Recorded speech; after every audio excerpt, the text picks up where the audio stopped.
अब बात सुनो कोल, फाइनल बात। चालीये में लाडू नुक्ती कोल बंद। ठीक है। आज हम बचे हमने गोश्त, रोटी और शीरो। वो शीरो डाल लो नहीं,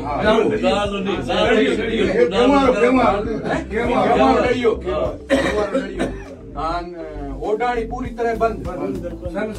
पैसा ओडाने के देना भले दे सको, कबो बंद। संसार वो पूरी है कि संभाल वो पूरी बंद, वो पूरी बंद। ठीक है।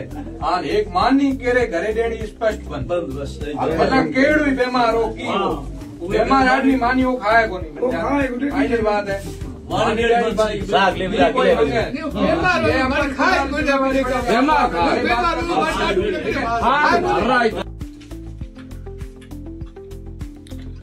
नमस्कार दोस्तों, आपका स्वागत है देश दरबार न्यूज चैनल पर। मैं हूं आपका छोटा साथी। आज बात करते हैं ऐसे कुम्हार समाज और मुस्लिम समाज के बिरादरी के समाज के ऐतिहासिक निर्णय, कुरीतियों के खिलाफ एकजुट होकर सामाजिक सुधार की नई मिसाल। आज की इस विशेष रिपोर्ट पर हम बात करने जा रहे हैं दो ऐसे समुदाय की जिन्होंने समाज के सामने एक नई उज्जवल और प्रेरणादायक मिसाल पेश की है। कुम्हार समाज और मुस्लिम समाज के भाई। जी हाँ, यह दो समाज है जिन्होंने पुरानी कुरीतियों की जंजीरों को तोड़कर एक नए युग की शुरुआत हुई है। यह शुरुआत हुई है मृत्यु भोज बंद करने के ऐतिहासिक निर्णय से।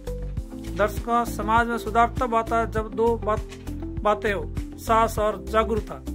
और आज इन दोनों की मिसाल हमें कुम्हार समाज और मुस्लिम समाज ने दी है। कुम्हार समाज गोलियार की ओर से लिया गया मृत्यु भोज बंद करने का एक बड़ा निर्णय वास्तविक दूरदर्शिता का परिचायक है। महंगाई की मार हर घर पर है और हर 100 की घड़ी में भोज का जो बोझ परिवार को आर्थिक और मानसिक दोनों रूप से थका देता है। ऐसे में समाज ने कहा किसी भी परिवार पर अनावश्यक खर्चे का बोझ न देना पड़े। और यही सोच मुस्लिम समाज ने भी अपनाई। मुस्लिम समुदाय में बहुत पहले ये समझ विकसित हुई कि मृत्यु के समय सादगी की मानवता का सबसे बड़ा रूप है। उन्हें बड़े बोझ, मिठाई और खर्चों को बंद करके समाज को बताया कि दुख में दिखावा नहीं, सहानुभूति करनी चाहिए। इन दोनों समाजों की सोच एक दूसरे के निर्णयों को देखकर ही मजबूत होती चली गई है। आज ये दोनों समाज बदलाव की ऐसी ज्योति जगा रही है जिसकी रोशनी दूर तक जाने वाली है। कुम्हार समाज ने फैसला किया कि मृत्यु भोज से सिर्फ हलवा और चना बना जाएगा।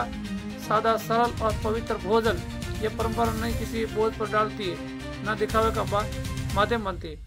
साथ ही दोनों समाजों ने नशा बंद करने की भी कड़ी अपील की। जन्म पर नशा देना एक बुरी परंपरा बन चुकी थी, जिसे आज समाज ने आवाज उठाकर खत्म करने की दिशा कदम बढ़ाया।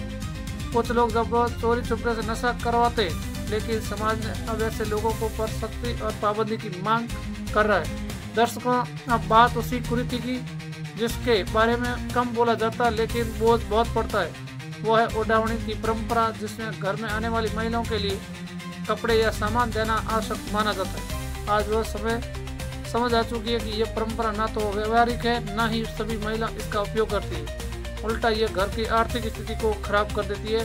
कुम्हार समाज और मुस्लिम समाज दोनों ये संदेश दे रहे कि परंपरा वही है जो परिस्थिति के अनुकूल हो, बोझ न हो। दोनों समुदाय ने छोटी छोटी सभा कर, आपसी बातचीत कर और समाज को साथ लेकर ये तय किया कि कुरीतियों को जड़ से उखाड़ना है। युवा आगे आ रहे हैं, बुजुर्ग मार्गदर्शन दे रहे हैं, महिला परिवर्तन की धुरी बनी रही है। आज कुम्हार समाज और मुस्लिम समाज पर साबित कर रहे हैं कि जो समाज जागता है तो परिवर्तन अवश्य ही आता है। जब दो समाज साथ होते हैं तो परिवर्तन अतिशीघ्र होगा। धन्यवाद आप सभी का। वीडियो अच्छा लगे तो लाइक करें।